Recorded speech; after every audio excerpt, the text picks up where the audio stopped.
రమా సమేత శ్రీ సత్యనారాయణ స్వామి వారి యొక్క వ్రతంలో భాగంగా ప్రధానమైనటువంటి ఆరాధనా కార్యాన్ని మనం పూర్తి చేశాం.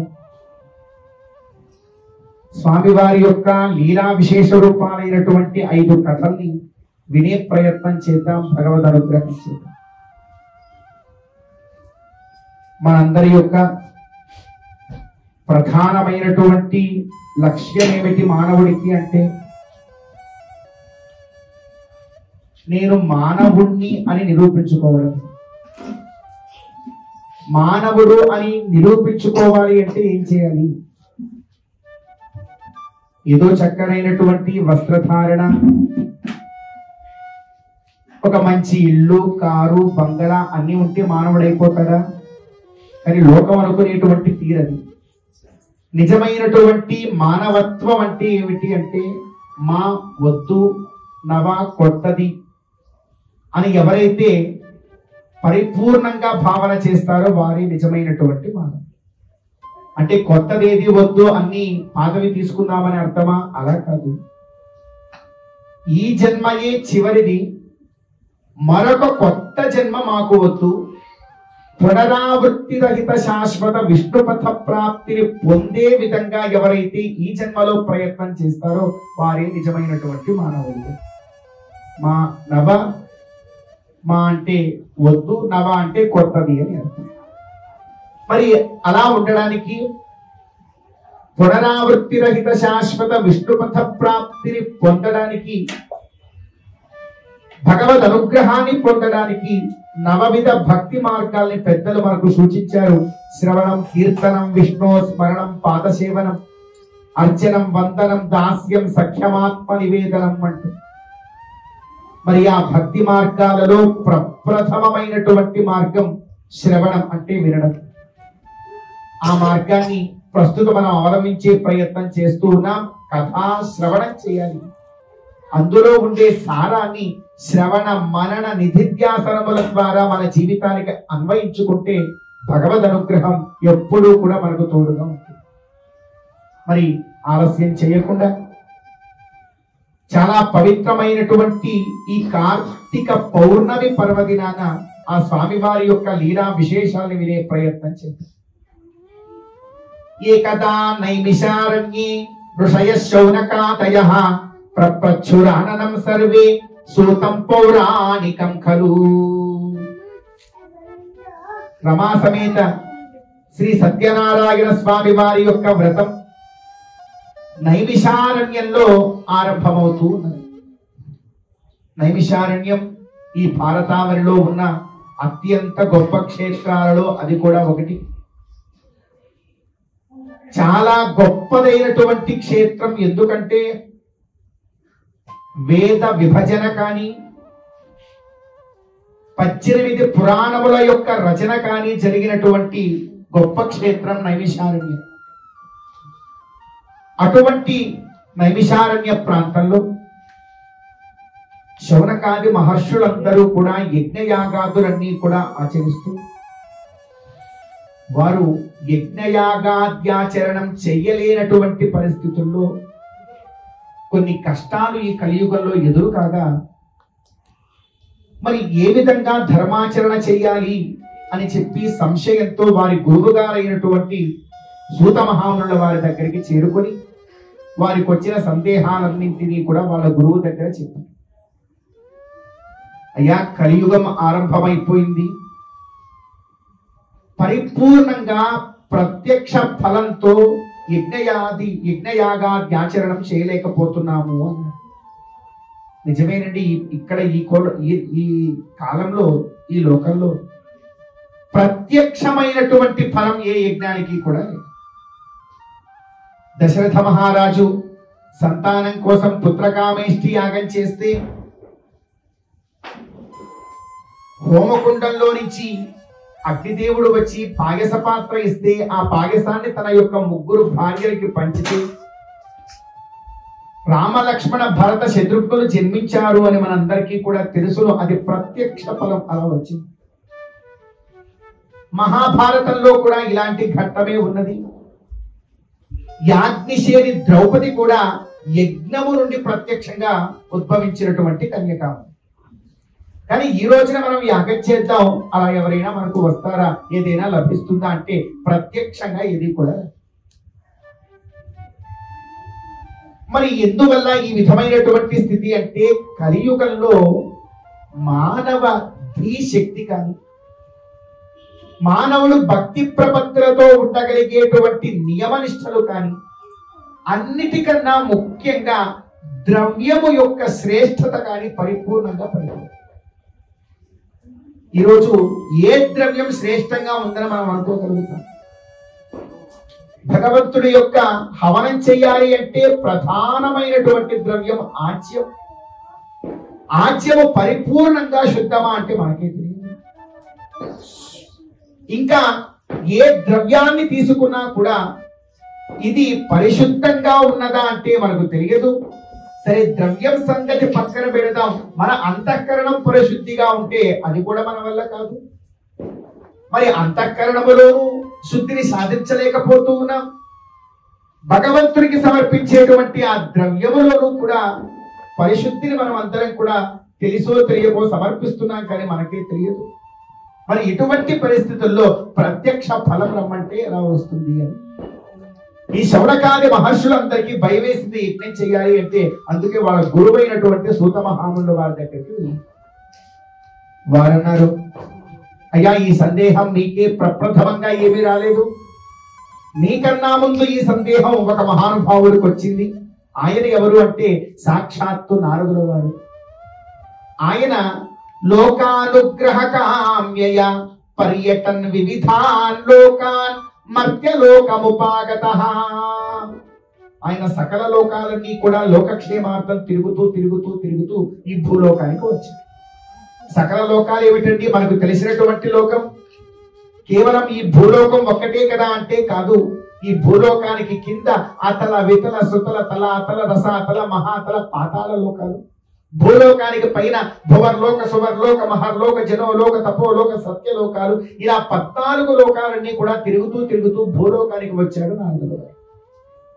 వస్తే ఆయనకి మతి చెలించిపోయిందట. ఈ భూలోకం ఒక్క క్షణకాలం కూడా ఉండలేకపోయాడు. ఉండలేక అమ్మో వీళ్ళందరూ ఎలా బ్రతుకుతున్నారు అసలు ఈ లోకంలో అని వడివడిగా పరుగులు తీసుకుంటూ తన తాతగారి దగ్గరికి వైకుంఠానికి వెళ్ళిపోయాడు. అంతే కదండి, నారదుల వారికి తాతగారు మహావిష్ణువే. నారదుల వారి తండ్రి బ్రహ్మదేవుడు. బ్రహ్మదేవుడిని కన్నటువంటి వాడు మహావిష్ణువు. తన యొక్క నాభి కమలము నుండి బ్రహ్మదేవుడిని పుట్టించాడు కదా. తాతగారి దగ్గరికి వెళ్ళిపోయి అక్కడికి వెళ్ళి చెప్పడం ఆరంభించాడు. తత్ర దృష్ట్వా జనా సర్వాః నానా క్లేశ సమన్వితాః నానా యోని సముత్పన్నాః పచ్యంతే పాపకర్మభిః. తాతగారు, నేను అన్ని లోకాలన్నీ తిరుగుతూ వెళ్ళాను, అన్ని దగ్గరలా బాగున్నది, కానీ భూలోకంలో ఒక్క క్షణకాలం కూడా ఉండలేకపోయాను. ఎందుకంటే అక్కడ ప్రతి ఒక్కరూ కూడా భ్రమలో బ్రతికేస్తూ ఉన్నారు. అదేమిటో అర్థం కాదు. నానా క్లేశ సమన్వితాః, ఎప్పుడు ఏ క్షణం చూసినా ఏదో ఒక బాధతో బాధపడుతూ ఉన్నారే తప్ప పరిపూర్ణమైనటువంటి ఆనందం అంటే ఏమిటో అసలు వారికి తెలియనే తెలియదు. అలా బ్రతికేస్తూ ఉన్నారు అని చెప్పి. ఏమంటే మన మీద పరిపూర్ణమైనటువంటి ఆనందం అంటే ఏమిటో తెలియకుండానే బ్రతికేస్తూ ఉన్నారు అని అంటే మన మీద అబద్ధం చెప్తున్నాడేమో నారదుల వారు. మనం అందరం బాగానే ఉన్నాం కదా, ఆనందంగా ఎన్నో క్షణాలు నవ్వుకొని ఉంటాం, ఎంతో ఆనందంగా మనం అందరం కూడా ప్రస్తుతం బాగానే ఉన్నాం కదా అనుకుంటే కాదు, అది ఆనందం కాదు. ఒకవేళ నవ్వుతూ ఉంటే అది భ్రమ, అంతే. ఆనందం అనుకునేటువంటి భ్రమ. ఎందుకు ఆ మాట అనవలసి వస్తోంది అంటే నిజమైనటువంటి ఆనందాన్ని మనం అసలు ఇంతవరకు రుచి చూడలేదు. నిజమైనటువంటి ఆనందం అంటే ఏదైనా ఉంది అంటే భగవంతుడు తప్ప మరొకటి ఏది కూడా కాదు. ఆనందో బ్రహ్మేతి వ్యజానాత్ ఆనందాద్యేవ ఖల్విమాని భూతాని జాయంతే అని కూడా ఉపనిషత్తు. ఆనందం అంటే భగవంతుడు తప్ప మరొకటి ఏది కూడా కాదు అని వర్ణన చేస్తుంది. అదే గమనించాడు ఆయన. మనం అందరం కూడా దుఃఖంలోనే ఉన్నామన్నాడు. కాదని మనం అనగలమా? తల్లి గర్భంలో ఉన్నంత కాలం పూర్వజన్మ స్మృతులన్నీ కూడా మనకు బాగా గుర్తు ఉంటాయి. అరే మళ్ళీ పుట్టేస్తూ ఉన్నాను.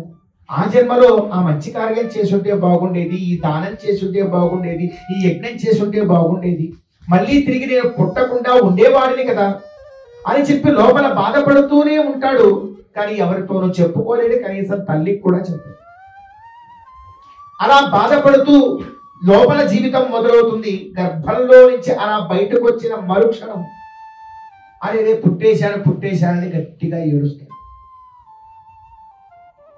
ఒక్కసారి నాళఛేదనం అని చెప్పి ఆ బొడ్డు త్రాడును ఒకసారి వైద్యులా కోసేస్తారు, అంతేనండి. అప్పటి వరకు ఉన్న పూర్వజన్మ స్మృతులన్నీ కూడా పూర్తిగా తొలగిపోతాయి. మనసు ఒక తెల్ల కాగితంగా మారిపోతుంది. ఏ విధంగా అయితే కాపీ పేస్ట్ చేయకుండా సిస్టమ్ కి పెట్టున్నటువంటి పెన్ డ్రైవ్ ని ఇలా తీసేస్తే ఒక్కసారి అందులో ఉన్నవన్నీ ఎగిరిపోయినట్లుగా బొడ్డు తాడు కోయంగానే మొత్తం అన్ని ఎగిరిపోయి ఏడుస్తాడు. అయోమయంతో ఏడుస్తాడు, ఏదో తెలియక ఏడుస్తాడు, అసలు ఏమీ తెలియదు అంతే.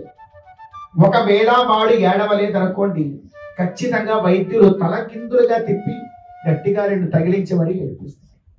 అంటే అక్కడే మనం అర్థం చేసుకోవాలి, అప్పుడే పుట్టినటువంటి బిడ్డడు నేను బ్రతికే ఉన్నాను అని నిరూపించుకుంటూ ఉన్నటువంటి క్రియ ఏమిటి అంటే ఏడుపు.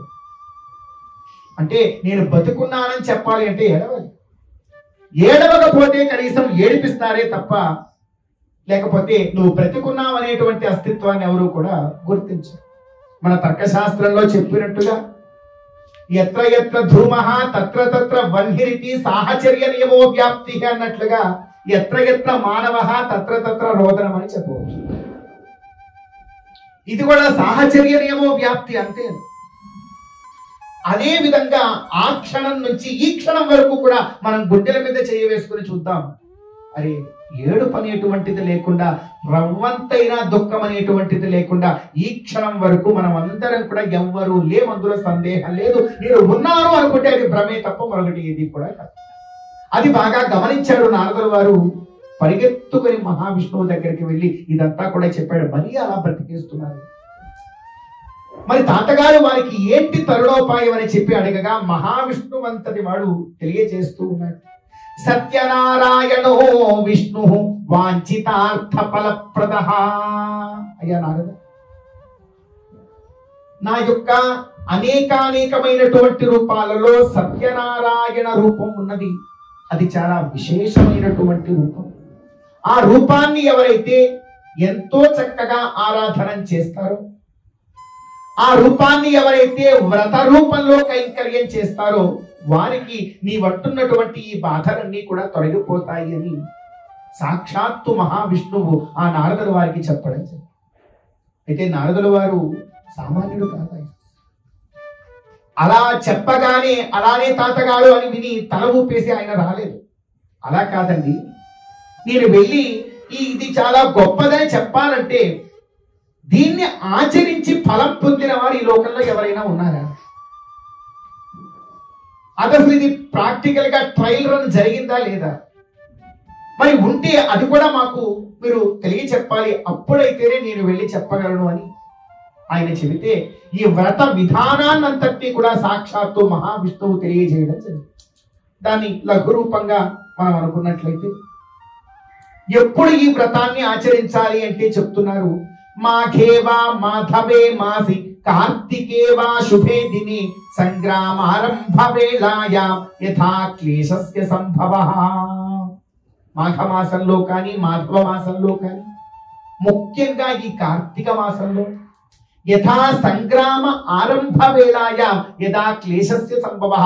ఏదైనా గొప్ప కార్యం చేయడానికి ఆరంభిస్తూ ఉంటే ఆరంభ కాలంలో ఏదైనా మనకు మానసికంగా క్లేశం కలిగితే ఆ క్లేశము నుండి ఉపశమనం పొందడానికి ఇలా ఎప్పుడైనా కూడా సత్యదేవుడి యొక్క వ్రతం ఆచరించవచ్చు. అందులో తిథి ఏది విశేషము అంటే అక్కడ కూడా చెబుతూ ఉన్నారు, విష్ణు పంచదినేష్వేవం. విష్ణు పంచక దినాల్లో ఆచరించడం మంచిది. ఏమిటి విష్ణు పంచక దినాలు అంటే ఉభయ ద్వాదశులు, అదే విధంగా పౌర్ణమి, శ్రవణ నక్షత్రము, ఏకాదశి, ఇవన్నీ కూడా చాలా విశేషమైనటువంటి దినాలు సత్యదేవుడి యొక్క వ్రతాన్ని ఆచరించడానికి. ఏకాదశ్యాం పౌర్ణమాస్యాం రవి సంక్రమణే పివా అంటే ఏకాదశి చాలా విశేషం, పౌర్ణమి చాలా విశేషం. రవి సంక్రమణం చెందినటువంటి ఒక రాశి నుండి మరొక రాశికి రవి ప్రవేశించినటువంటి రోజున సత్యదేవుడి యొక్క వ్రతమాచరించడం చాలా గొప్పది అంటూ, ఆ వ్రతాన్ని ఎలా ఆచరించాలో కూడా సాక్షాత్తు మహావిష్ణువు నారదుల వారికి చాలా చక్కగా చెప్పడం జరిగింది. యజేత్తేవం నిశాముఖే, నిశి అంటే రాత్రి ఆరంభ కాలంలో, సాయంకాల వేళలో సత్యదేవుడి యొక్క వ్రతాన్ని ఆచరించాలి. ఉదయం నుండి వీలైనంత వరకు చక్కగా ఉపవాస దీక్షలో ఉండి భగవన్నామ స్మరణ చేస్తూ ఆ రోజు సాయంకాలం భగవత్ కైంకర్యాన్ని చక్కగా చేసుకుని అదే పౌర్ణమి రోజున చక్కగా చంద్రుణ్ణి కూడా వీక్షించి ఆ తర్వాత భగవన్ నివేదితమైనటువంటి ఆ ద్రవ్యాన్ని ప్రసాదంగా తీసుకుని భగవన్నామ స్మరణతో ఆ రాత్రంతా కూడా గడపడం, ఇలా నియమాలన్నీ కూడా ఆ భగవంతుడు నారదుల వారికి చెప్పడం జరిగింది. ఎప్పుడో కొన్ని వేల సంవత్సరాల క్రితం భగవంతుడు నారదుల వారికి చెప్పినటువంటి ఆ పరంపర ఈ రోజుకి కూడా ఇదిగో సత్యదేవుడి యొక్క వ్రతం ఆచరించడానికి మనందరికీ కూడా ఆనాటి ఒక గొప్పదైనటువంటి భగవద్ వాక్కు ఈ రోజు మనల్ని కూడా నడిపిస్తూ ఆ మార్గంలో ముందుకు సాగి స్వామి వారి యొక్క వ్రతాన్ని చేసుకునేటువంటి భాగ్యాన్ని మనందరికీ కూడా కలగజేసింది. ఇది శ్రీ సత్యనారాయణ స్వామి వ్రత కథాయాం ప్రథమోధ్యాయ సమాప్త. నేను ప్రతి అధ్యాయానికి అక్షరపత్ర సమర్పించాను.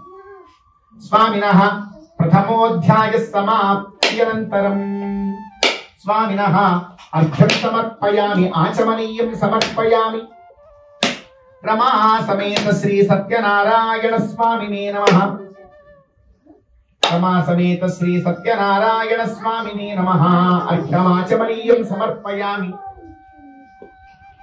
रमा समेत श्री सत्यनारायण स्वामिने नमः.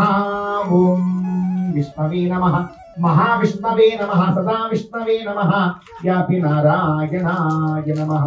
स्वामिनः नानाविधा परिमलपत्र पुष्पाणि समर्पयामि, दिव्य धूपम् आग्रापयामि.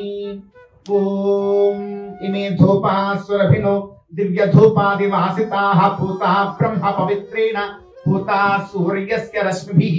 स्वामिनः स्वामिनः धूपमाघ्रापयामि. अत्रैव पार्श्वे स्थित प्रत्यक्ष दीपे दर्शयामि. रमा समेत श्री सत्यनारायण स्वामिने नमः. रमा समेत श्री सत्यनारायण स्वामिने नमः. सदक्षिणाकं ताम्बूलं समर्पयामि. रमा समेत श्री सत्यनारायण स्वामिने नमः. अथ नीराजनं दर्शयामि. ओम तद्विष्णोः परमं पदकं सदा पश्यन्ति सूरयः. तद्विप्रासो विपन्यवोचाग्रुवां सस्समिन्धते. स्वामिनः नीराजनं दर्शयामि. सर्वोपचारान् समर्पयामि. रमा समेत श्री सत्यनारायण स्वामिने नमः. सर्वोपचारान् समर्पयामि. जय శ్రీమద్రమారమణ గోవింద గోవింద. ఈ వీడియో మీకు నచ్చినట్లయితే లైక్ చేయండి, షేర్ చేయండి, మా ఛానల్ ని సబ్స్క్రైబ్ చేసుకోండి. థాంక్యూ.